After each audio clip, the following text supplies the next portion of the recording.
नमस्कार. महाधुरळा यूट्यूब चॅनलमध्ये मी गुरु बाळमाळे आपल्या सर्वांचं मनापासून स्वागत करतोय. कोल्हापूर महापालिका निवडणुकीत प्रचंड मोठी घडामोड आहे. महा ब्रेकिंग न्यूज. कारण आता महायुतीमध्ये मोठ्या प्रमाणात बंडखोरी झालेली आहे. महाविकास आघाडीमध्ये पण बंडखोरी झाली आहे, पण महायुतीमध्ये असलेल्या शिवसेना जिल्हाध्यक्षांच्या घरातच बंडखोरी झालेली आहे. अनेक भाजपचे पदाधिकारी आता बंडखोरीच्या पावित्र्यात होते आणि त्यांनी जनसुराजचा झेंडा खांद्यावर घेतला. भाजपचे काही पदाधिकारी, त्यांच्या पत्नी या सुद्धा आता अनेक विविध पक्षात जाऊन महापालिका निवडणूक लढवणार हे नक्की झालंय. कारण त्यांनी अर्जही भरलेला आहे. माघारीसाठी 2-3 दिवस आहेत, पण सध्या तरी बंडखोरी महायुती आणि महाविकास आघाडीमध्ये झाली आहे. सगळ्यात मोठी बंडखोरी आहे ती शिवसेनेचे जिल्हाध्यक्ष सुजित चव्हाण यांचे सुपुत्र प्रसाद चव्हाण यांनी बंडखोरी केलेली आहे.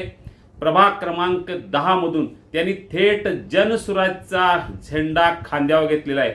गेले काही दिवस सुजित चव्हाण यांच्या संदर्भात म्हणजे प्रसाद चव्हाण यांच्या उमेदवारी संदर्भात चर्चा सुरू होती. प्रभाग क्रमांक 10 मध्ये अजय इंगवले यांना शिवसेनेच्या वतीनं उमेदवारी देण्यात आली. महेश सावंत हे राष्ट्रवादीच्या वतीनं आणि अर्चना कोराणे या भाजपच्या वतीने मैदानात उतरलेले आहेत.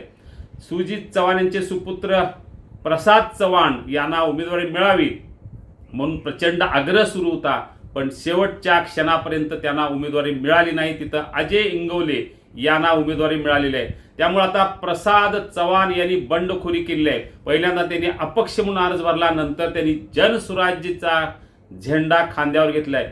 ही सगळ्यात मोठी घटना आहे महायुतीच्या दृष्टीनं, कारण जिल्हाध्यक्षांच्या घरातच बंडखोरी झालेली आहे. आता ही बंडखोरी असणार की मैत्रीपूर्ण लढत असणार याचा निर्णय उद्या लागेल. कारण आता आमदार राजेश क्षीरसागर यांनी यामध्ये लक्ष घातले आहे. त्यांनी तातडीनं प्रसाद चव्हाण यांना चर्चेसाठी बोलवले आहे.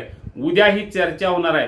त्यावेळी काय निर्णय होणार, मैत्रीपूर्ण लढत होणार की बंडखोरी कायम राहणार हे पाहणं महत्त्वाचं आहे. सध्या तरी महायुतीच्या दृष्टीनं कोल्हापूर महापालिका निवडणुकीच्या दृष्टीनं सगळ्यात मोठी बातमी की जिल्हाध्यक्षांच्या घरातच बंडखोरी.